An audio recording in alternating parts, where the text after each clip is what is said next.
Grandma's house smelled like gardenias and grief. The same living room where she taught me to knit now overflowed with relatives picking at catered sandwiches and speaking in hushed tones about what a wonderful woman she'd been. I stood in the kitchen doorway holding a cup of coffee I hadn't touched, when my sister Nicole made her announcement. "Everyone, I have news." Nicole stood in the center of the living room, 28 years old and radiant in a designer black dress that probably cost more than my entire wardrobe. Her voice carried that practiced sweetness she used when she wanted attention. The room quieted. Aunt Maria paused mid-sentence. Uncle Carlos set down his plate. "I spoke with Grandma's estate attorney this morning," Nicole continued, her hand dramatically pressed to her chest. "She left everything to me. The house, her stock portfolio, her savings accounts. Everything." Gasps echoed through the room. Our mother's face transformed into pure joy. "The estate is valued at over $500,000, Nicole announced, tears glistening in her eyes, the same tears she'd perfected in high school drama class. Grandma told the lawyer she wanted someone responsible to carry on her legacy. Someone who understood the value of family. She paused, her eyes finding mine across the room. My sister Sophia wasn't mentioned in the will. But I'm sure Grandma knew Sophia was too busy with her little job to appreciate what really matters. My little job. I was a pediatric nurse working 60-hour weeks. But to Nicole, anything that didn't involve Instagram followers and brunch reservations was beneath notice. The family erupted in congratulations. Cousins hugged Nicole. Aunt Maria cried happy tears.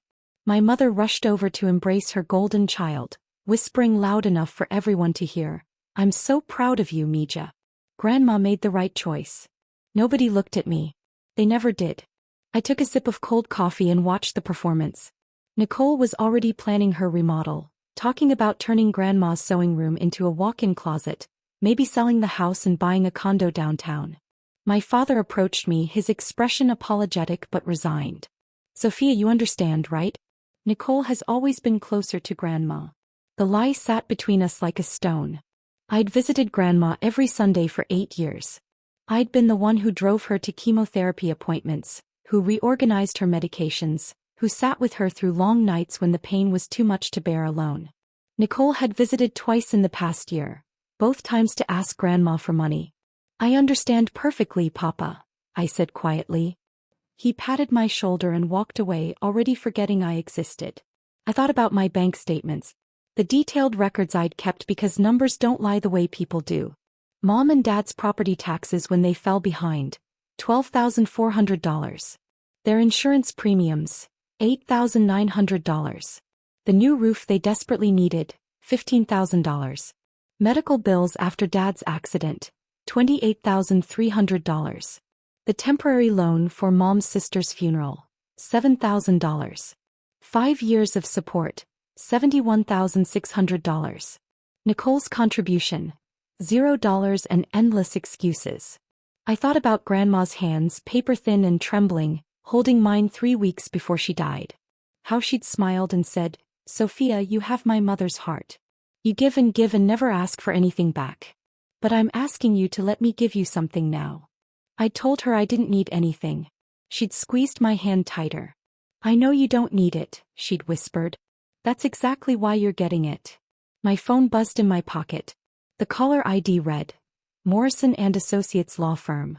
I stepped into Grandma's small home office, closing the door on Nicole's celebration. "Hello. Ms. Valdez?" "Sophia Valdez." A professional male voice, calm and measured. "Yes, this is Sophia. This is James Morrison, your grandmother's estate attorney. I apologize for calling during this difficult time, but your inheritance requires immediate documentation. Several time-sensitive financial instruments need your signature within 48 hours. My heart stuttered. "I'm sorry, there must be a mistake," my sister said. "Your sister received preliminary information about the estate," Mr. Morrison interrupted gently. "She is indeed a beneficiary. However, she is not the primary beneficiary. You are." The room tilted. I sat down in Grandma's desk chair, the same chair where she'd balanced her checkbook every month, where she'd written letters in her beautiful cursive. "The total value of your inheritance is approximately $280,000, Mr. Morrison continued. This includes your grandmother's investment portfolio, her savings accounts and the property deed to her home. All transferred to you, Sofia Maria Valdez, as specified in her will dated March 15th of this year.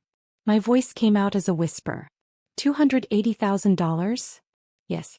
Additionally, there are several municipal bonds reaching maturity next week. I need you to come to my office tomorrow morning at 9 to sign the transfer documents. Do you have a pen? I'll give you the address. The office door flew open. Nicole stood there, her face flushed. Who are you talking to? I met her eyes as Mr. Morrison gave me the address. The estate attorney. Nicole's expression shifted from confusion to suspicion to something approaching panic. She crossed the room in 3 strides and lunged for my phone. I stood up, holding it out of reach. Mr. Morrison, my sister seems interested in this conversation. Would you mind repeating what you just told me? Certainly. His voice carried through the small office, professional and clear. Miss Sofia Valdez, you are the primary beneficiary of your grandmother's estate, valued at approximately $280,000. You inherit the house, the investment portfolio and all savings accounts. Your signature is required tomorrow at 9 a.m. to execute the will. Nicole's hand froze in midair. $280,000? Her voice was loud enough to carry into the living room. The conversation stopped. Footsteps approached the office. My mother appeared in the doorway. What's going on? Sofia, who are you talking to? Grandma's attorney, I said calmly. About my inheritance. Your inheritance? Nicole's laugh was shrill, desperate. That's impossible. The attorney called me this morning. He said I was getting the estate. I informed you that you were mentioned in the will. Mr. Morrison's voice came through the phone speaker, cool and factual. I never specified what you would receive. That information is confidential until the official reading. My father pushed into the office, followed by Aunt Maria and Uncle Carlos. The small space filled with bodies and tension. This is a mistake, Nicole insisted. Grandma loved me. She always said I was her favorite. She wouldn't leave everything to, she gestured at me dismissively. To the granddaughter who visited her every week for 8 years? Mr. Morrison's tone sharpened. The one who drove her to medical appointments, managed her medications and sat with her during her final days? Your grandmother was quite clear about her reasoning, Ms. Nicole. The color drained from Nicole's face. My mother stepped forward. Mr. Morrison, this is Carol Valdez, the girl's mother. Surely there's been some confusion. Nicole was very close to her grandmother. Mrs. Valdez, I've been practicing estate law for 30 years. There is no confusion.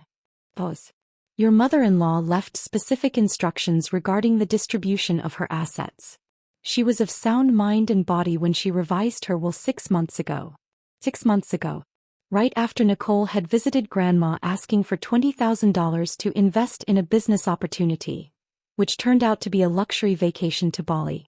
What did Nicole inherit? My father asked quietly. I looked at Mr. Morrison's name on my phone screen. Would you like to tell them or should I come to your office first? The will is being read officially on Friday, Mr. Morrison said. But given the current situation, I can provide basic information. Ms. Nicole Valdez receives your grandmother's jewelry collection, valued at approximately $15,000, and a cash bequest of $5,000. $20,000. Not nothing, but not the empire Nicole had announced to the family. Nicole's perfectly made-up face crumpled. That can't be right. She promised me the house. She said I'd be taken care of. Your grandmother took care of the granddaughter who took care of her, Mr. Morrison said simply. Miss Sofia, I'll see you tomorrow at 9. Bring 2 forms of identification. I'll be there, I said. The call ended. Silence filled the office like water filling a sinking ship. My mother's voice came out strangled. Sofia, is this true? Did Grandma really leave you everything? Not everything, I corrected. Nicole gets the jewelry and $5,000. But yes, the house and the financial assets come to me. This is insane. Nicole's voice climbed toward hysteria. You poisoned her against me. You manipulated a sick old woman. The accusation hung in the air. I watched my family's faces, waiting for someone to defend me. Waiting for someone to point out that I'd spent 8 years caring for Grandma while Nicole couldn't be bothered to visit. Nobody spoke. I manipulated her, I said slowly, by showing up every Sunday. By learning to make her favorite tamales when her arthritis got too bad. By holding her hand through chemo. By sitting with her at 3 a.m. when she was scared and alone. My voice stayed level, but something hot and sharp burned in my chest. Yes, Nicole. My love was clearly a long con. Aunt Maria cleared her throat. Sophia, you have to admit this seems unfair. Nicole is the baby. She needs to grow up, I interrupted. She's 28 years old. When exactly does she stop needing everyone else to pay her way? My mother's eyes narrowed. What's that supposed to mean? It means I've been supporting you and Papa for 5 years. $71,600 in total. Taxes, insurance, home repairs, medical bills. I have spreadsheets if you'd like to see them. I looked at Nicole. How much have you contributed to their expenses? Nicole's mouth opened and closed. I help in other ways. I visit more often. You visit when you want something, I said quietly. Just like you visited Grandma. That's not fair. Tears streamed down Nicole's face, real ones this time. I loved Grandma. I know you did. My voice softened despite everything. But love isn't just a feeling, Nicole. It's showing up. It's sacrifice. It's doing the hard things even when they're inconvenient. My father stepped between us. Sophia, you can't possibly keep all that money. The house should go to your mother and me, we're her children. You girls can split the rest. There was the real reason nobody had defended me. The will is legally binding, I said. Grandma knew exactly what she was doing. We'll contest it, my mother said immediately. We'll prove she wasn't in her right mind. Something inside me, something that had been bending for 32 years, finally snapped. Go ahead, I said. Contest it. But know this. If you do, I'll bring my spreadsheets to court. Every dollar I've given you, every bill I've paid while Nicole bought designer handbags and went on vacation. I'll show the judge who actually took care of this family. My mother's face went white. And I'll bring Grandma's medical records, I continued. Every appointment I drove her to.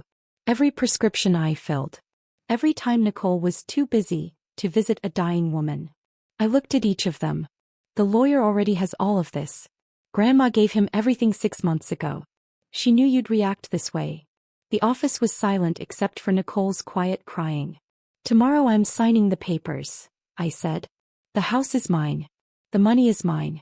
And I'm done subsidizing all of you. Sophia, my father started. No. I walked to the door.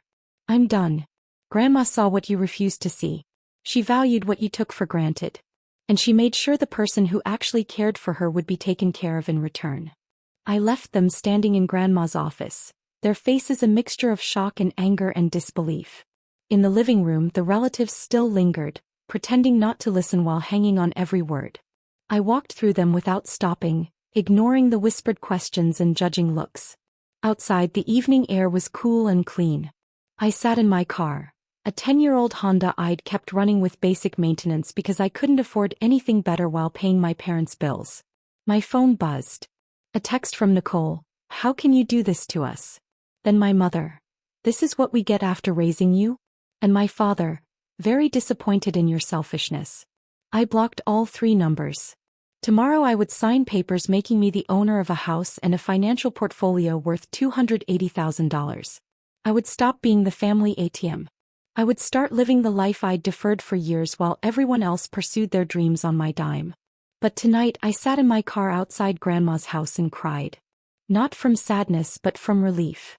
She'd seen me. Really seen me. When everyone else looked through me, she'd noticed every sacrifice, every kindness, every moment of love freely given. And she'd made sure I knew it. I pulled out of the driveway, leaving the house, my house now, behind.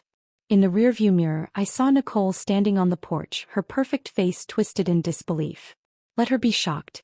Let them all be outraged. I was done apologizing for being the responsible one. Grandma had made her choice and it was the right one.